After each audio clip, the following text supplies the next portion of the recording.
അതാ നമ്മൾ ചിക്കൻ്റെ ഡ്രസ്സ് അഴിക്കുന്ന ആദ്യമായിട്ട് അതിൻ്റെ ഡ്രസ്സെല്ലാം മാറ്റി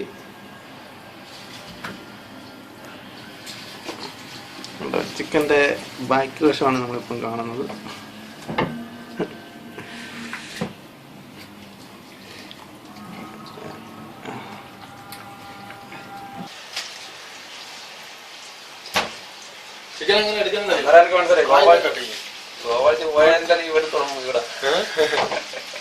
പണ്ട് ഇവിടെ അടുത്ത് 9 തൊട്ട് സാധനം കൊണ്ടുവച്ചേ അറിയാമോ? ഇതിനെ കൂടെ കേട്ടിട്ട് പൊളക്ക് അതില് കത്തിയിട്ട് അവനെ പൊളക്കണം. ഇങ്ങനെ ചിക്കനെ 2 ആയിട്ട് കട്ട് ചെയ്തിട്ട്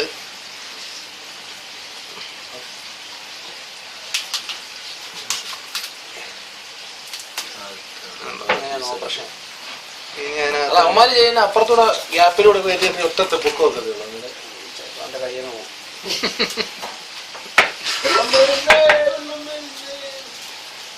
ഇതാണ് ഐസ. അതിനെ നമ്മൾ കറിക്കുള്ള പീസുകളായിട്ട് അരിയണം. കഷ്ണങ്ങളാക്കി ഒക്കെയാണ് അടുത്തതായിട്ട് ചെയ്യുന്നത്.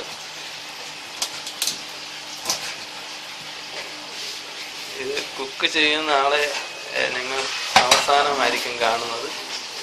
വളരെ സസ്പെൻസ് ആയിരിക്കും ഇതിൻ്റെ ക്ലൈമാക്സ്. പീസാക്കി ഒരു പാത്രത്തിലേക്ക് നമ്മളിട്ട് അതിനെ നമ്മൾ വെള്ളം ഒഴിച്ച് നല്ല വൃത്തിയായിട്ട് കഴുകുക. ഇറച്ചി കഷ്ണങ്ങളാക്കിയത് നല്ലോണം കഴുകി നമ്മളൊരു പ്ലേറ്റിലേക്ക് മാറ്റി വെക്കുന്നു. നല്ല സുന്ദരനായ ഇറച്ചി കഷ്ണങ്ങൾ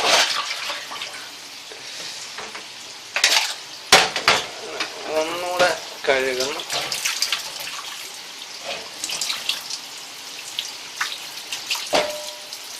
ഓരോ കഷ്ണങ്ങൾ എടുത്തെടുത്ത് കഴുകിടുകയാണ്. കണ്ടോ, സമയമില്ലാത്തവർക്ക് കഴിയണമെന്നില്ല. പിന്നെ അറിയില്ല, ഷർട്ട് ഇടുമ്പോഴറിയില്ല ഈ ഷർട്ട് അതിന്റെ അളവ് വയറൊക്കെ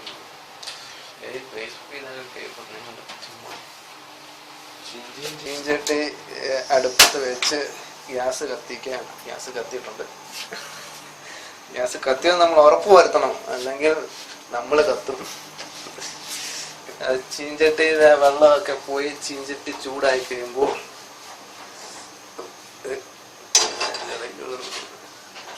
ഒഴിക്കും. അതിലേക്ക് നമ്മൾ എണ്ണ ഒഴിക്കണം. എണ്ണ എത്ര ഒഴിക്കണം? സ്പൂൺ എടുക്കുക. ഇത് ബാച്ചിലേഴ്സ് ചിക്കൻ കറി ആയതുകൊണ്ട് ഇതിന് അളവും കണക്കും ഒന്നുമില്ല. ആവശ്യത്തിന് എണ്ണ ഒഴിക്കുക. വെള്ളം പോയിട്ടില്ല. ഫെയിലുണ്ടോ? എണ്ണ ഒഴിക്കുന്ന എണ്ണ ഏതാ കവളയാണ്? 100 സൺഫ്ലവർ ഓയിലാണ് ഇവിടെ യൂസ് ചെയ്യുന്നത്. നിങ്ങൾക്ക് വേണമെങ്കിൽ നാടൻ വെളിച്ചെണ്ണയോ ഇത് വേണമെങ്കിലും നമുക്ക് യൂസ് ചെയ്യാം, നിങ്ങളുടെ ചോയ്സ്. എണ്ണ ഒന്ന് ചൂടാകുക, വെയിറ്റ് ചെയ്യുക. അതിലേക്ക് നമ്മൾ എണ്ണ ചൂടായി കഴിയുമ്പോൾ നമ്മൾ ചതച്ച് വെച്ച നമ്മുടെ ഇഞ്ചിയും വെളുത്തുള്ളിയും കൂടെ ഇടണം. ഇതിൻ്റെ പേസ്റ്റ് ആയാലും നല്ലതാണ്.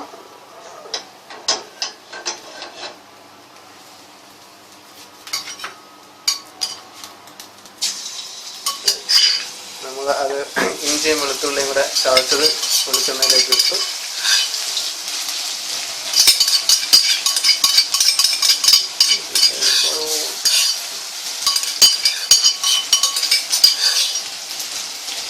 അത് ചെറുതായിട്ടൊന്ന് വഴറ്റുക.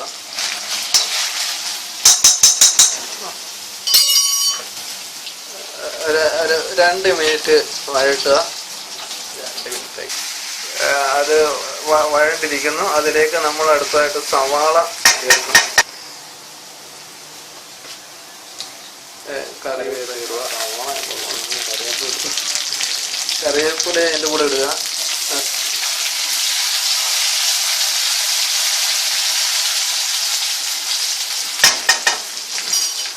അതിനുശേഷം സവാള ചേർക്കുക.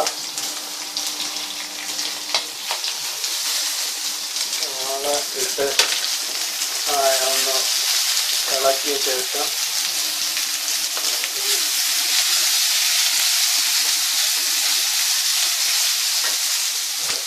ഉപ്പ് പൊടിച്ചിരിക്കുകയാണ്.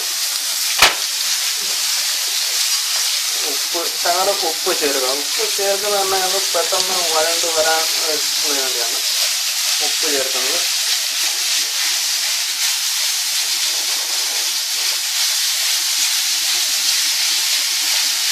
അതിൻ്റെ ആ ഉള്ളിയും സവാളയും വെളുത്തുള്ളി ഇഞ്ചി കറിവേപ്പിലയും കൂടെ അതിൻ്റെ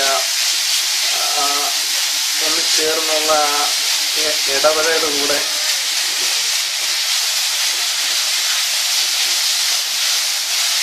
അത് വഴറാൻ വേണ്ടി ഒന്ന് അടച്ചു വെക്കുക.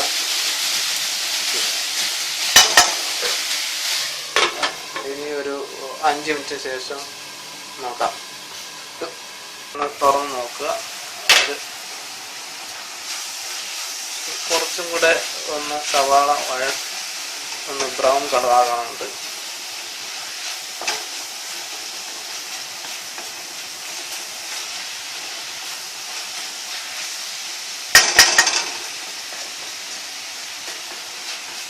ഇതിന് പിന്നിൽ പ്രവർത്തിക്കുന്ന ഈ കറുത്ത കരി നിങ്ങൾ കാണുന്നുണ്ടല്ലോ. അത് സവാള നല്ല ബ്രൗൺ കളറായിരിക്കുന്നു. അതിലേക്ക് നമ്മൾ കീറി വെച്ചിരുന്ന പച്ചമുളക് ചേർക്കാം.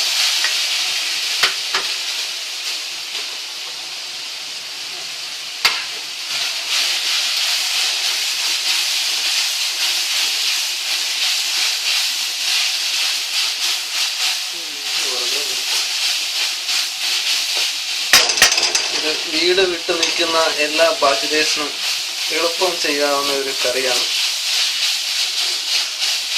ഇതിപ്പോൾ തന്നെ നിങ്ങൾ വീട്ടിൽ വെച്ച് പരീക്ഷിക്കുകയാണെങ്കിൽ വളരെ ഉപകാരമായിരിക്കും നിങ്ങൾക്ക്. ഭാവിയിലും നിങ്ങൾക്ക് ഇത് ഉപകരിക്കും. ഇത് ഉപകരിച്ചുകൊണ്ടിരിക്കുന്നവരാണ് ഇത് വെക്കുന്നത്. ഇപ്പോൾ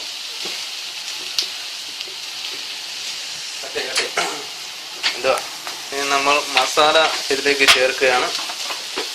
ആദ്യമായിട്ട് നമ്മൾ ചേർക്കുന്നത് മഞ്ഞൾപ്പൊടിയാണ്. മഞ്ഞൾപ്പൊടി ഒരു ശകലം, ഒരു 1/4 ടീസ്പൂൺ ഇടുക. അതിലേക്ക് അടുത്തതായിട്ട്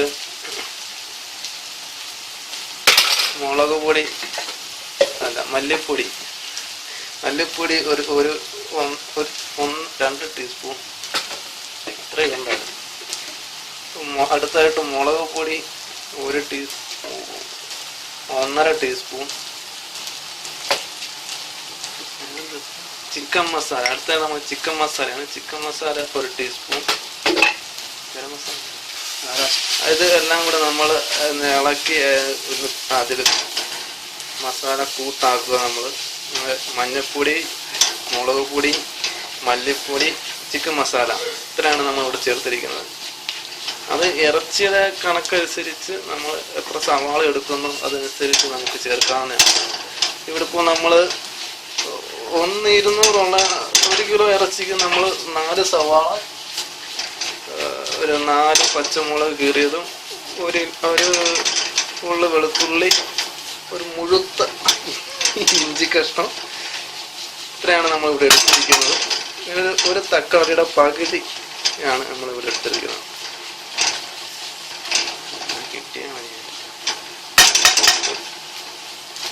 അത് ഇപ്പോൾ ആ മസാലകളെല്ലാം നമ്മൾ വഴറ്റി വെച്ചിരുന്ന ഉള്ളിയിലേക്കെല്ലാം ഒന്ന് പിടിച്ച് അങ്ങനെ ഒന്ന് ചൂടായി, മസാല എല്ലാം ഒന്ന് ചൂടായി കാരണം അപ്പോഴത്തേക്ക് നമ്മൾ അതിലേക്ക് തക്കാളി ചേർക്കും. ഗരം മസാല ചേർക്കരുത്, തെറ്റിക്കരുത്. നമ്മൾ തക്കാളി അരിഞ്ഞ തക്കാളി ചേർക്കുക. തക്കാളി ചേർത്ത് അതിനെ ഒന്ന് വഴട്ടുക.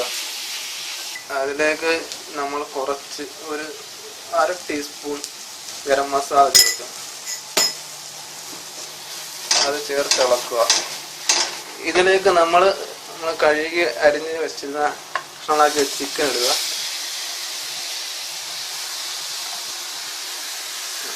ചിക്കന് അതായിരിക്കും പറഞ്ഞില്ല. ഇതിന് മുന്നേ 2 കഷ്ണം എടുത്തിരുന്നു. ഇതിന് മുന്നേ ഒരു കഥയുണ്ട്.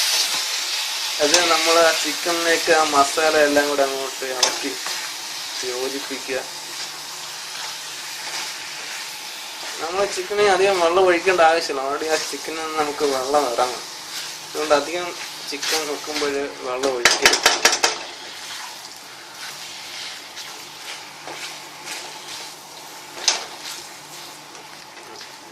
ചിക്കനിലെ എല്ലായിടവും ആ മസാലയൊക്കെ ഒന്ന് വരണ്ട് അതിനെ ഒന്ന് വേവിക്കാൻ വേണ്ടി നമ്മൾ ഒരു ശകലം വെള്ളം,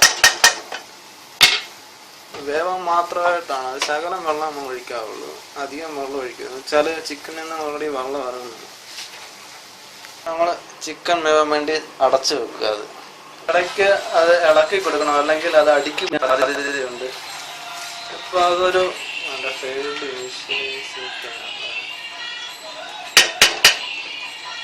അപ്പോൾ കുറച്ചും കൂടെ വേവാനുണ്ട്. അത് നമ്മൾ കുറച്ച് നേരം കൂടെ അതൊന്ന് അടച്ചു വെക്കുക.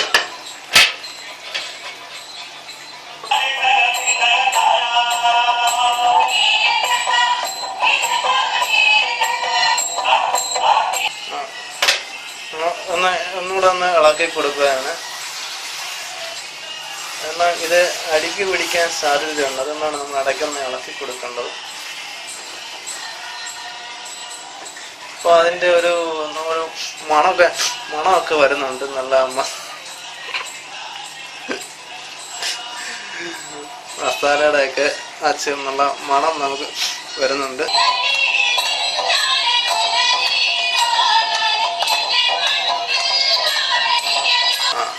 ഇപ്പൊ അവനൊരു പരുവായിട്ടുണ്ട്. കണ്ടോ, ആ വെള്ളമൊക്കെ ഇറങ്ങി തിളച്ച് നമ്മൾ അതിൻ്റെ ഉപ്പൊന്ന് നോക്കണം. അവന് ഉപ്പ് ഒന്ന് നമ്മൾ നോക്കി പാകത്തിന് ചേർക്കേണ്ടതാണ്.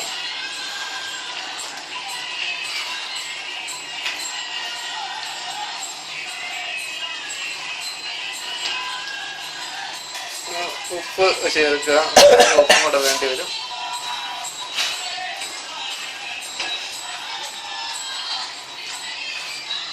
ഇറച്ചി വെന്ത് കഴിയുമ്പോൾ അതിലേക്ക് ലാസ്റ്റ് ചേർക്കാനായിട്ട് മല്ലിയില ചെറുതായിട്ട് അരിഞ്ഞത് ഒരു പ്ലേറ്റിൽ എടുത്ത് വെച്ചിരിക്കുകയാണ്. അപ്പോൾ ചിക്കൻ റെഡി ആയിരിക്കുകയാണ്. ഇനി അവനെ നമ്മൾ അവസാനം നമുക്ക് ശകലം തീ ഓഫ് ചെയ്തതിനു ശേഷം മല്ലിയില ചേർക്കേണ്ടതാണ്. മല്ലിയില ശകലം ഇങ്ങനെ വിതറി മുകളിലിടുക.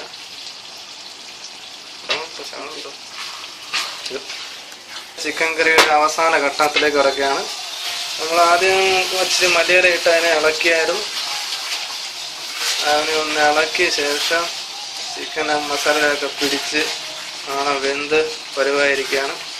ഇനി അതിനെ നമുക്ക് അവസാനം ഉള്ള മല്ലിയില മുകളിലൊന്ന് വിതറിയ ശേഷം ഇത് നമുക്ക് ചപ്പാത്തിയുടെ കൂടെ, പൊറോട്ടയുടെ കൂടെ, അപ്പത്തിൻ്റെ കൂടെ കഴിക്കാവുന്നതാണ്. വളരെ ടേസ്റ്റ് എളുപ്പമാണ്.